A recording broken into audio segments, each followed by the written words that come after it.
Pour ne rien manquer, abonnez-vous maintenant. Le cinéma authentique africain, un cinéma produit par les Africains pour les Africains. FESTADO.TV Production, une société de production audiovisuelle togolaise basée à Lomé et spécialisée dans la production des films en langue. Nous disposons d'une web TV, un studio de télévision et de cinéma. Nous produisons des spots de films publicitaires, des films institutionnels, des longs et courts métrages, des séries télévisées, des documentaires. Nous utilisons les dernières innovations techniques afin d'accomplir les transcriptions aboutissant au sous-titrage ou à des doublages de voix. Pour toute information, contactez-nous sur le 93 10 22 22.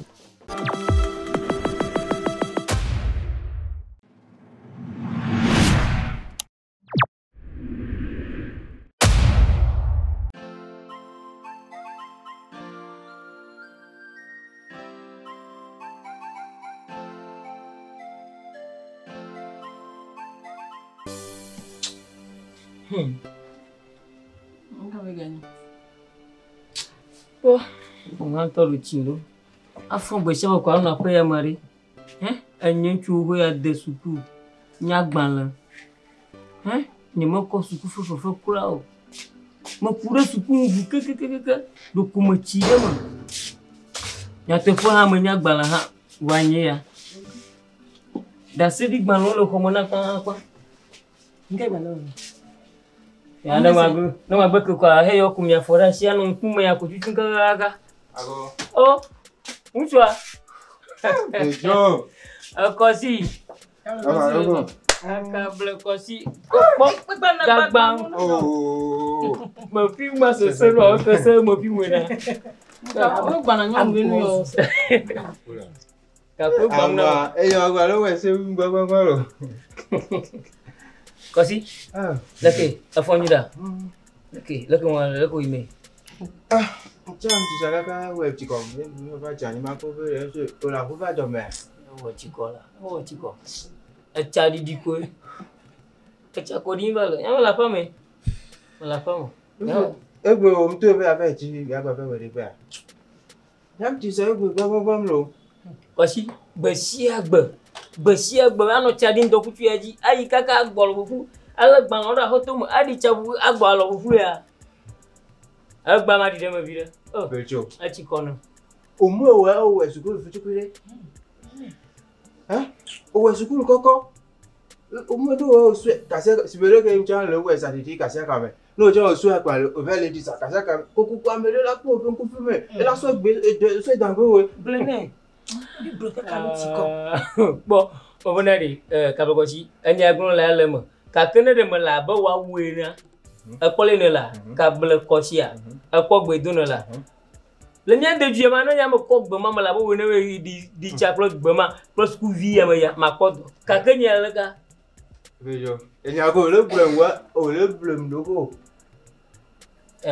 Uju gbe we mde ko ejumelo ejume to be se Mbro omo e ko wa we sukuru fe nkele fe to me ma wa we sukuru omo e nípa ni fe da je e o gba fe ko alo o gba fe so we ma so itan pe amere ye o la mere be le tutu amere be huja e ka ru me ya na npo e to wa fefe mo la won me ifi o pe we o sukuru koko to nka e ma we nkejo pejo abanya mo de kunu nyama blo mo la ba fa do mo no baba no nya aja go ju le ke nya nya chu ho ya de school nya gan le de school koko ho da seli gban gan gan baba no amore mo futuchu baba no gadi ano agbomo jona anya mo gbo ma nya directeur de société ro ma nya entrepreneur gan ro nya ke mo gbo na ma no mo futuchu so abanga bonyo kumo je to ko kumo de ma no agbomo na ma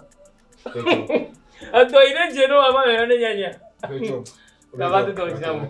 Bejo. O gbara mbele. O be ko te ko we fufu a eni owo egbe ke la we pa lo. Godi VOUS eni obi gba lo ne magbo. Ka ke godi me a gbon le ma do a mo lo fufu do gban. Faut que je bonne moi je bonne que bila gona c'est Fufu la c'est na. Jo bon mo mbele. Va le bele. Ama. Mais tu as mis pompon là, pour tu couler. Mais pompon ne kaka belo be doke sukulu be da seli gbani wọn be dokwe la pe a o. E ko ja wọn to buru pe so to e wọn ti o.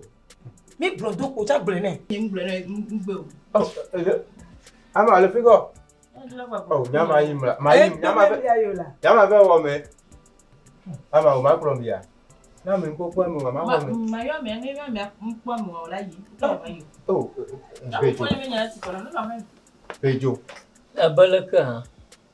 Kabla masenya. Maji dobran walo. Yo masi. Masi. Mena dojiga. Sia. Mena bang aga kona mu. Sia. Ah, nya ke blo bo mo. Ayo masi. Da de go ya ho me. Bong la. Madonna que dans le cas que maman Claude moi je peux me onder moi dit hein. Là tu les plombes de moi. Tout le monde qui là bolo. Ah. Wana donc ko ya kama tu ko ya no fo jiro. Ah. Bon. Enyo. Ni bonai. Dem se me ko ko mananya. Okay, d'accord. Ni bonai. Ipo wọn chere na. Asala sala da eti. E go me. O mde alo. E mfo alo tan gbe ne. Yeah. Voilà, fofo wa nem di do anya ngba de gire katola ho ya mo. Fofo wa lo nya ngba ni fofo ni. Nya de gire katola ho mi fi o. E gbebe na be, e nja o to pepo. Nya be hon lava, e nu so be ni o la no pe dia. Nya ngba de gire katola ho ya mo lo. Nem te ji le gbo mi o gbo be ta gbo se na nya pa. Gire ka nya ngba katola ho ya mo.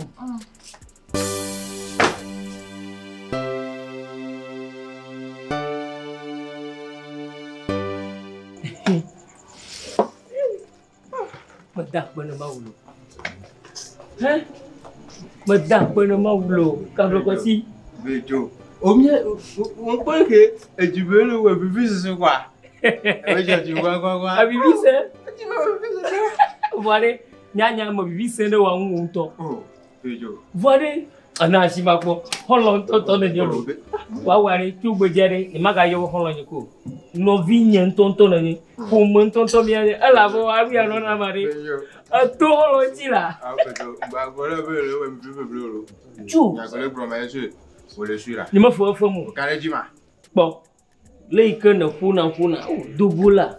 No bale fi hala. Ji do le fi hala. Na ma nyo mu se do me wari. Ogba e ma ko to mo. Je me dis holon. Chu, ajo jina to. Ajo jina. Wa bejo. Intro pom go to me ki everywhere. Mi do aria. Hey amende ko. Ne mi je go me. Asanto la fomo. Yo no vinyolo. Omo yo bonu no nwu blu de la fama. Bejo. Asala fe santo la fomo. Awe dem tu de le ka tu bu. Im pa janyim. O ma te yon ko nyama go ma va uduru ore. O baba de do kuna ntolo. Oh. Va kaka ma fu avaro bo. Aja agba. Ya bebe. Nyeba. Asala fomo na mia. Ndrala de. Baba. Alo aga hode pia. Oh, bejo. Azala fomo la. Azala fomo. Nyama ga onani.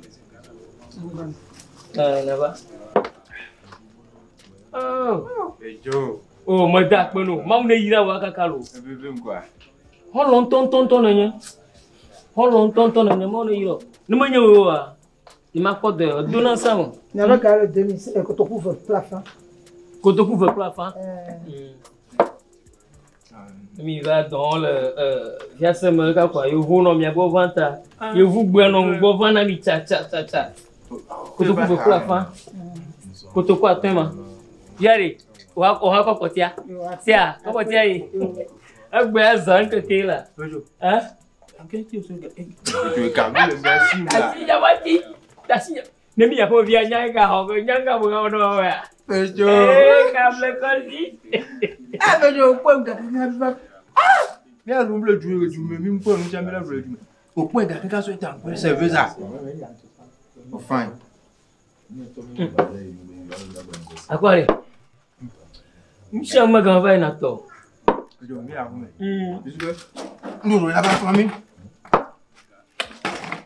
Bejo. Kable kosi. Yo le carré du quoi. Ai nyanya jomba bela. Kable kosi.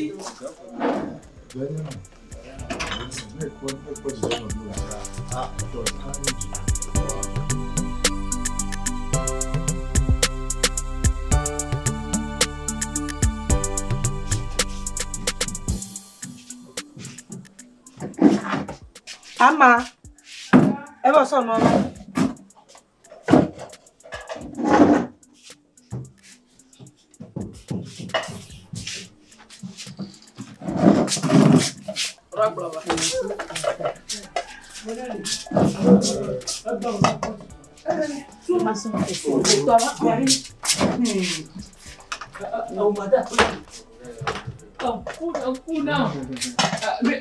Mira fama. Ya ko mi no te kwa. Boy mo ni to nya bane mo yo kwa. Ka ka ora fama kwa. Nde chala so boy. Ano vinyo. Mira fama. Mino. Yes. Mira baba. Ya ko mi no te kwa. Fika mi do ya. O to nya ji jong ke ke. Tao mo ga mo pro ho ja vi to te puro kwa. Mi ba ho ti. Ya, foto mi majing dalam yang hamnya dah ada ji. Ya, apa jijo, apa buah? Oh, bejo fresh, gua. Kalau boleh tu bawa deh, baju kaca lah vida. Kau kasih. Voilà, même bien son va. Bien son va. Dia masih jago kau kali itu. Kamu masih probe imoja. Bro. Bejo era wa sai de ba no akume. Asia. Obo holo apodo. Amian tu minha ayah bila apa ya mah. Asu ba. Ye afuya ha pena ma wodo mo. E mo susu dede ya. E mo kwa foto ya. Ya. Tadela lagbaja ha agbo pe. Kable. Bele ka chefu me. Oro tonto de nye. Ngere ka chefu me ra. Yari. Mi mo du ba mi adu ngari. Baba mua, na yoga ni manya kwa bano makoto anuri. Ha? Ere? Bejo, aso ga jangwe ba. Le alashi. Wa gbo fusu bola. Akuna Bejo. Ya de bio, ya de. Bejo. De Bejo. De kama subon. Ho. Nyawe les 5 kaka va pas de filo.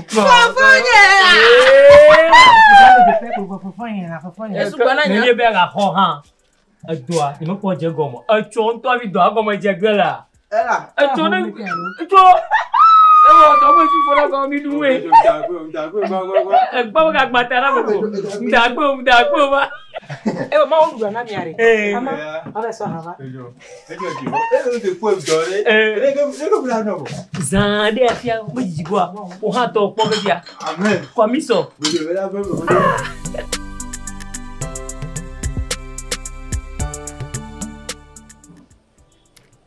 Kabri ko sine va kaba ma dobu fia. Ma juma fia ma gbo ha. Zandu duna o. Oh. Oh, fia ko mo ba kaba ko ya ma joga. Esto. Bejo. Cho. Unko hado no na si o. Wezo. Ndo kumo dudu me alo onya ko glomele va kaba ma jolo. Gama muduno alko aba gama vava imena. Va dans le bitu kile kwa. Adon alors le kuno nya. Yo nyeba ma chi magba ha. Mi yo ga jere kapla. Anya ba ne plokwe. Ye na nyu na mai mete glagadio. Unto hanya. Ima podo fia ji nwuro wo. Se go mareta. Ma je ma ko peremu. Obonari. Fia ma le yo le nakpa. Enyo bona akpa na ya gbe sha gbo na du. Egbe ya. Ta ma je ma fi akpa lele. Egbe ya. Bejo. Yo nyebe baba don sran fia. Gama li na ku do po a. Video le fia. Ho. Hola kablo kosi. Gayari. Mo jibo na ko vi do po. Jite fode. Na ku do po nyu de fine. Bejo. Na mama no da pana la.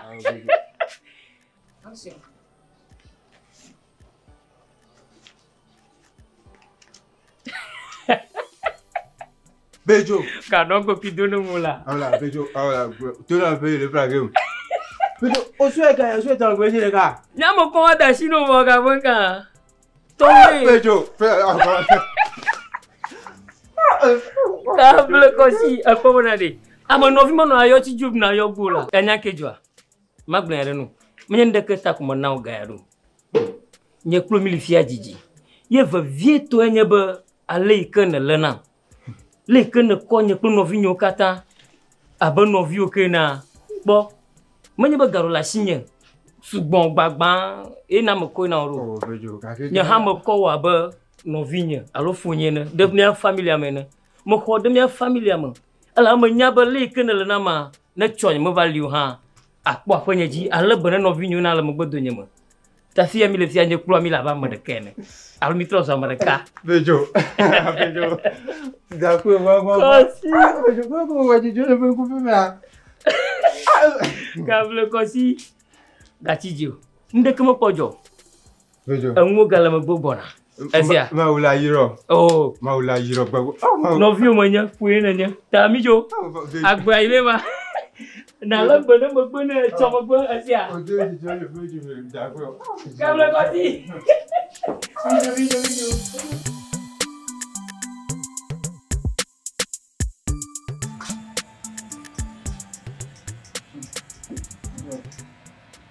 Video. Fille nya o ponto lo. Voilà. Il a déjà pris un peu de boulot. Oh, il a que me grona nzile kama ubudo pe ambe ma ba. Kwe, ina poponto. Si on fait tout ton manon mais il va pas changer. Il va tout c'est que là on do. Hein? Njile jowa. O cha o go we da kwa. Oh, tu as fait. Complet. No what I am the one. Ah, pas de problème. Ah, aka poto pra view chango. Eh, Complet kosi la.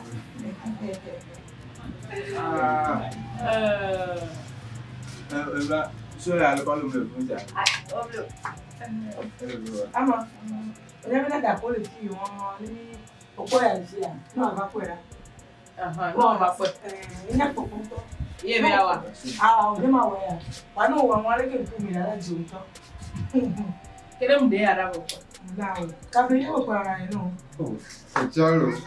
Luego no es bo, es claro, vive lo va. Complet kosi. Eyan ke ko yin le so. Ke eyan so na ni. Ola yo fi we Complet kosi coiffure. O wa be Chris coiffure, nka o se. Elle aime que je veux Chris il y avait beaucoup de passer quand on va. Il m'a tout monté un peu vrai. Complet kosi. Donc la date pour moi ou quoi. Ah, elle a dit. Tu sais encore les. Yake ba ko do pe ale ke bi lejo jinam to. Na me lo onia ala so kan la nyama. Oh, mais je sais pas. Je sais pas, je viens me dire ouais, le mot. Complet kosi quoi? Oh mon fille non. Également. O cha wa na ba mi jo. La sim no ma se vina do am bi. Non, ma trop de photos to dare ma so do la ko emere. Na ka ta no te ko. Non, conta. Super, non. Zagbanya o ko e. Da junior. A pe akalo. O cha go nko ma. Ta ta ngba fi juro. Comme no vi je pas voyer à ente nko. Complet kosi. Ah. Eh bon, on a question. Oui, ma gba gbo ke go la se for ra ba ti se ame a. Du coup, comment des photos transformation béton. Ojalo, Bejo va faire gogo re. Miro la de film, yo chami veille. Ça me va donc d'accord. Merci beaucoup. Ah. Et voilà. Ouais, le quartier que pas dit ça. Avec un petit côté le pas dans l'eau. Complet kosi. Tata ouais, photo pour vélo, photo. Ya, moi c'est fion de Joe, ba pa do ke be wa. Photo wa le bébé. E wa mi le fe pero, vraiment ouais, toi ta dit non yure ye. Ya bala, to pe am ya to.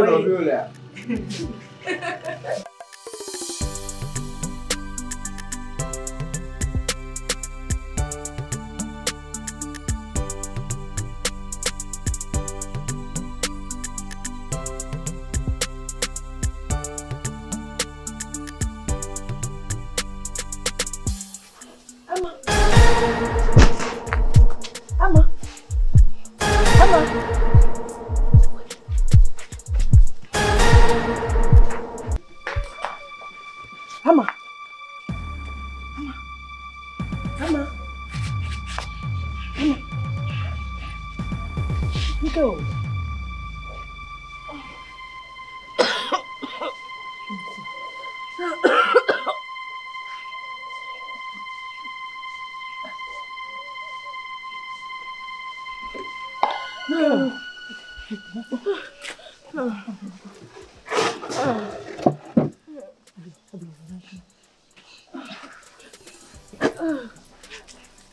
Go.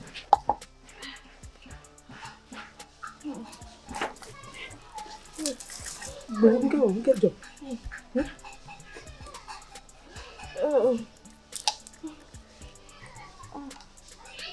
Belum nyari lah, get job. Get job belum nyari nama lo. Ini no. Yo. Oh. Oh, le belum lo ah. Ini kau, job belum nyari. Câble aussi.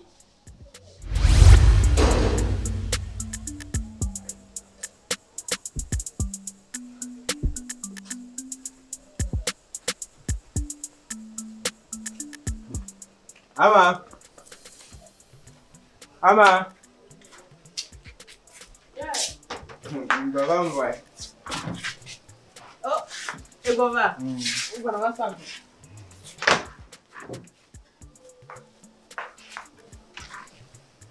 Ama. Câble aussi là. Cha je ba ajo nwo sesero le. Adole wu. Ba Câble aussi. be ji to mo. Adole wu ni la.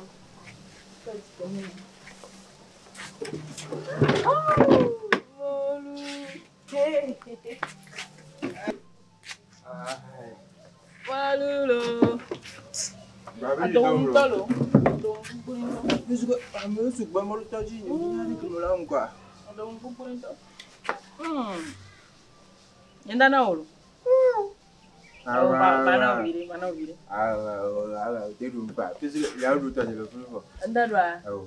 Te rumpa.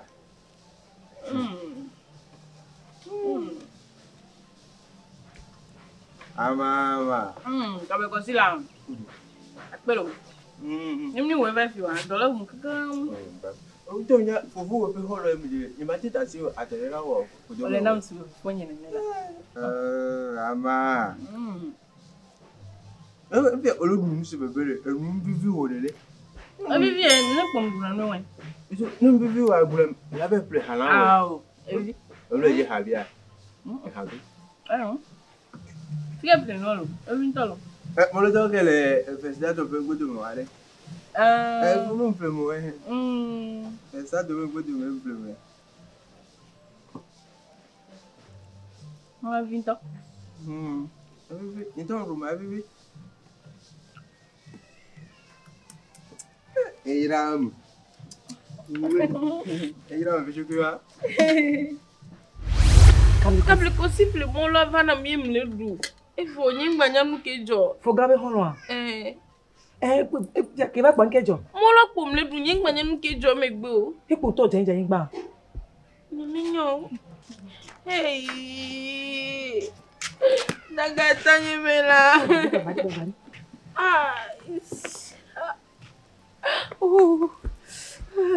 Allo Foga. Tikolo. Ole kona mea. Ifo de blava fi je va de blava fi je va pon da de bla. Ai. Ai daga le vem tolo. Ifo. Ai. Ai. Ella no que omolo.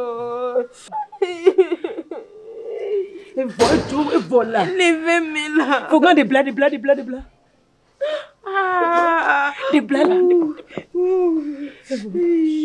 Ndejo. Je ngbo bolu ka ma ho gbo pa. Npo emle la nyigba. Ye npo di balo.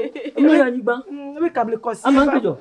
Le molu la e du pa. Le molu na me. Câble kosi pe mo nu. Nyingba nyanu kejo ai. Oh, akle mo. Ai. Mo lo ya. Ka du mo lo a. O kan ki ga jo han. Yemi nyofunga. Ai. Ata me leve mla. Ata do don bo wa. Funga nyemi nyo. They don't know. Allo, look at you. What you know? Ha. But vai me lá ni gbara. E bu de roko. E simba ko pare que me befo. Ka ko sian tore ha. Mo bona mako. Ango me chole vino. Oh, anya ke. Ko nya hala. Allo. Mo imore. Voilà. Oh, body babare. Oh. Ta yaloma. Ina duma ko na yaloma. Mamba via de via ovia. Ana ya ayai. Oh, mo vi me. Oh, mai mo. Jade. Mui chuchu va la femme mafia. Que le Kenya, Mabona. Madoli mkama madoli mayebo. Ne tu vas tirer balle que me quoi que me pour dire. Ne me te kutia ne. Magbo kutiao. Oh, quoi comment tu vas kutia ma bane balle. Ah que da bla bla. Nyama mawe doli. Madoli mo boy ga. Bla bla Mabona. Oh baba. Ai.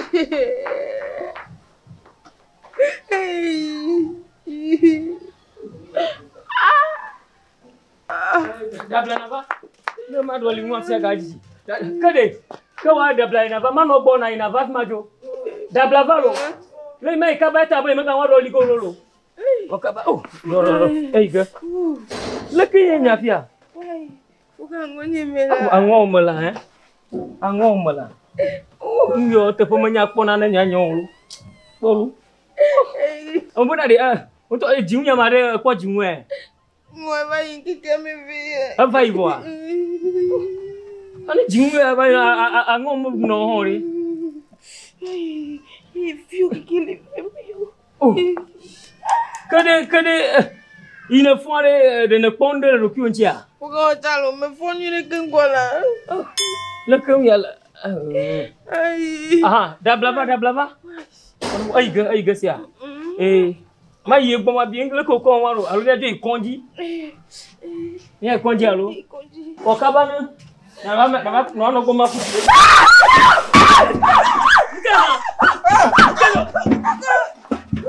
Ngalo mama. Akamele ma. Maka.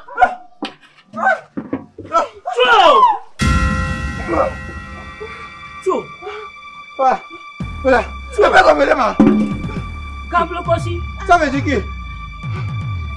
Kablo kosi. Chu. Anya gomo la ya kepe. Nka. Amaga kofi nka mo le fia.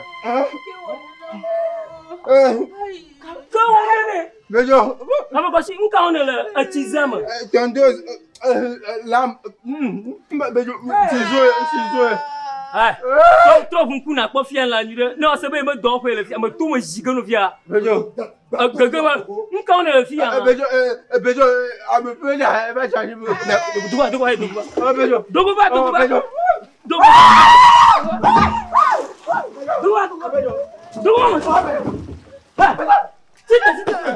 Kita dia. Bejo. Nka ofo ne va unyama. Bejo. Jona fia. Nka ne va lo unyama. Bejo. Ma bionya.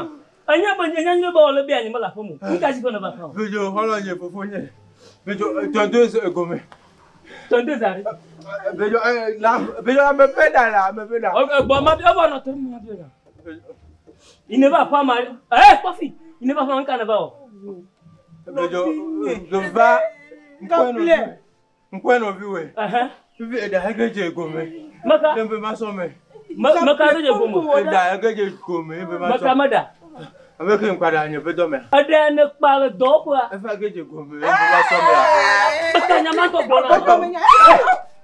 Maka na bona. Ponyo kuma nyida. Bejo, nyoko hola la. Nyore. Chu. Bejo, wese game. Kablu kosi. Wem dome. Fuga. Nkana de unyana flavor no vinya kana de mani. Bejo, jem seru se dagbe mde kwem bla. Agbeto No bara. fi wele mu. Ko. Agbeto bara lo. Bejo, no Meke flavor unya be na no vinya. fi wele du mo lu ke kan ba jani ma home. Bonya ta ko. Chu. On te pli ha. Meke flavor unya be. Bejo, no fi wele du mo lu ke ba jani ma. Meke flavor unya be. Nkana dengwa mani. Bejo. Aflowa ka lo aflowa be. Bejo ba gbe ya te. Aflowa ka aflowa be. Aflowa be. No bi were. Ebi no to gbo ka. Aba. Bejo no bi were. Ego mere gagma si jinyela. No fi nyela gomle ka. Bejo no fi nyela gomle gagma. Bejo ba gbe bejo ba. No fi nyela. Ma gbe. Bejo. No fi nyela gomle gagma chi la ji o. Bejo ma gbe. Gonya. Nkana woni. Ma gbe. Nkana woni. Bejo no vi we ba janye mo wa. No vi nyonga. Ko ke gbona pe ko fi me ebe ruwe dijo ejibe. Ngbe mbo no vi we gbe. Ini no la we wa. E mo njo ji no. Onye ngwe mre gbe. Nkana woni. Bejo ba gbe ma gbe. Gonya. Ke no vi we ba janye ma. Ke va janye me ba ho be npo la ho mere. Vi re. No vi we gbe mbe la we mo lu. Yembe so mo lu ba jangbe. Mo flo mo la be ya. Vile mo du kemso. Bejo soja en pe ko mo lu ji la. O bara. Nke galema. Macaroni. Ayija le mo lu ba jangbe. Ko ka gba ti camera me la ni gbo na ya pe ipo fi ko la. Boya kaba nkele nwa mo. Bejo abeke na we era dalo nyore. Adalo do chicken wa lo. Oh no te magnum. Yem so dan gbe me, yem so de mere. Abo yo du wale nkana ga woni. Yo du don of nkana woni. Play no vi me de tu be ya. Nega ba ansia mo. Bejo. Nga. Oh, bejo. Abanka. Ngwa bejo ku yem so te. Ngbo bejo ku. Amika pompo la. Yari. Teke be ba o mi. Oh, holo ni amako. Oh, vi na. Oh, na. Mama. Dem joji wa gbre ba so na ira mvie.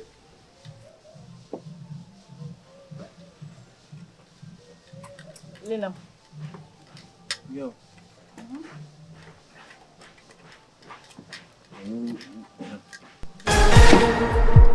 Mama.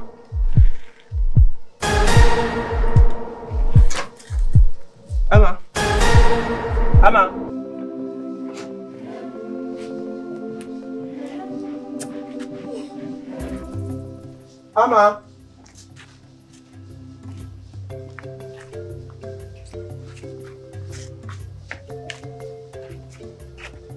Ana.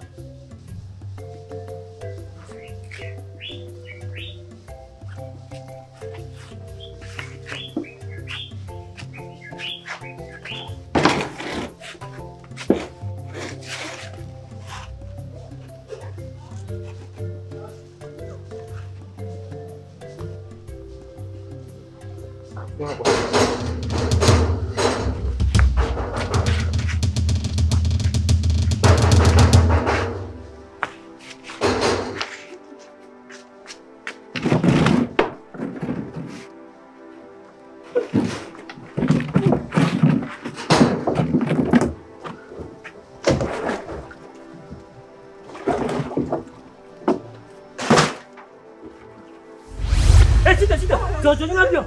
Johnny là. Me bonade. Bejo. Wa gbogbo. Câble kosi. Aba nyemu wem sesere ma. Câble kosi. O ma gbe mbe wa. Nye kuro mi le na ti. Nma gbegbe le gomo na wa. Ye ne ko nwa ne no finya ne ma. Bejo na ti ma gbe mla. Ama o ma gbe mbe le wa o be a. De be ta gbo ko de ma. De be ta gbo ko ya. Gbo fi ti ku imla. Ye o bu so ne ma. Bejo de mu wem sesere. On to mo nya be mo wan.